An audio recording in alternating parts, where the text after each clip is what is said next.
Ali, it's a long time since those interviews we did in your music room. Can you fill us in a little on what's happened in the 6 or 7 years since then? Yeah, basically I went to college, and that's where I met the other members of Ra Riot. We all kind of came together about a year and a half into me going to school there, and so we started playing shows and, just kind of doing it to have fun. And most of the people in the band were graduating that semester, so they were just kind of doing it as a last hurrah kind of thing. And then we decided that summer that we would just go on a little tour for fun. And so we did that, and we got invited to play CMJ in New York City that fall. And that is where we got our booking agent and lawyer, and just a lot of team members that you would need if you were going to be in a band as a career. And to have these people, approaching us and wanting to work with us in that way, it kind of made us realize, hey, this is fun and it's a great opportunity, so why don't we give this a try? So I deferred my studies, and I've been touring and doing music ever since. The great part about all this is that in those early interviews that we did, you said you wanted to be doing innovative, edgy and contemporary music, and it looks like that's exactly what you're doing. Yeah, it's funny to think back on it, because I know I wanted those things to a degree, and I certainly said them, but I don't think there was really a part of me that actually expected that to happen, and certainly not to the degree that it has. I never really thought I would get quite this opportunity. Well, not only are you making the music and touring, but you've got 2 albums out now.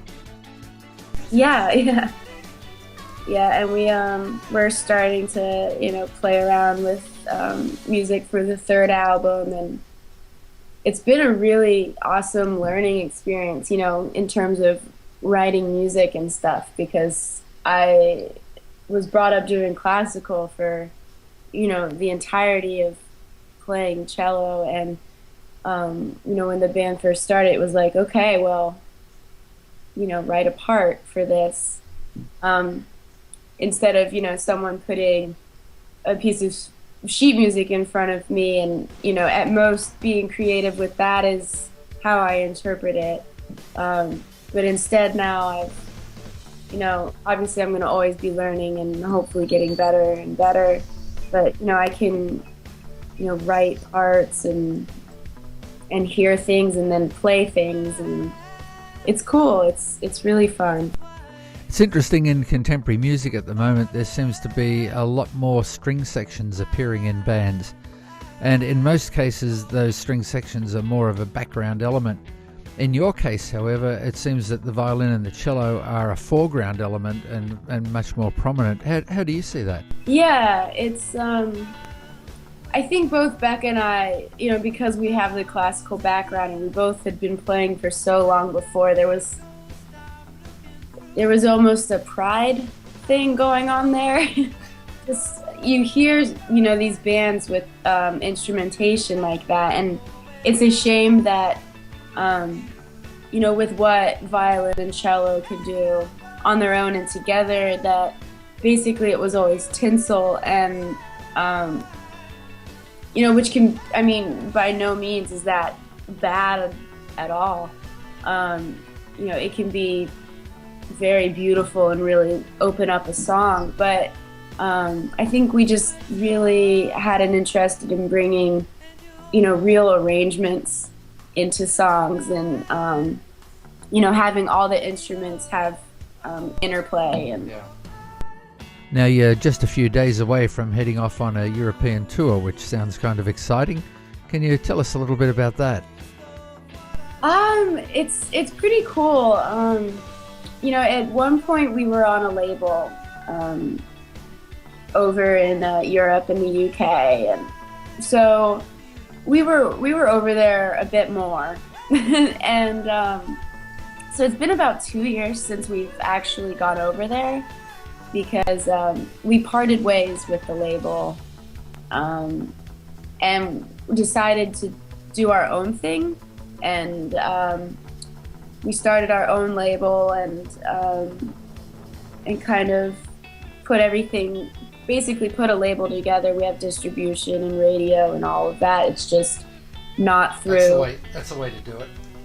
Yeah. I mean, it's certainly easy. It's a little stressful because, you know, we haven't been there in 2 years, and we really, to a degree, don't really know what to expect. We can only gauge it by certain things, but ultimately we're not going to know until we're playing shows over there, you know, like how it's working. But the response through album sales over there has been pretty good though, hasn't it?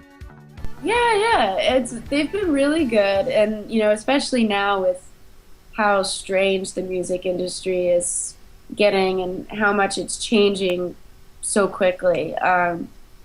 You know, it's going really well.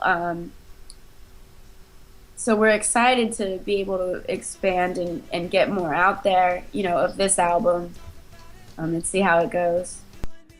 Now, you've toured the UK twice before, and both times under your own steam. Was that to assess the market, and how did that go? That was a really long time ago. You know, when we went over there the first few times, we didn't have a label either. So I think, you know, you need to get over there, and you need people to hear it and hopefully like it, you know, for things to start happening over there. Yeah. And one of the more interesting and unusual places you've played, of course, is Iceland. Yeah, that was awesome. How did you end up in Iceland? It was a festival called Iceland Airwaves, and they just kind of pool bands from all over the world, and also, you know, have quite a few Icelandic acts.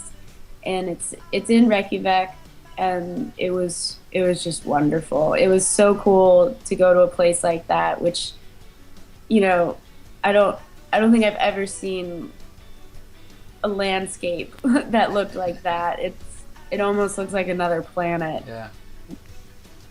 We also had happened to be on tour for a really long time, and we hadn't had a day off in, you know, basically weeks.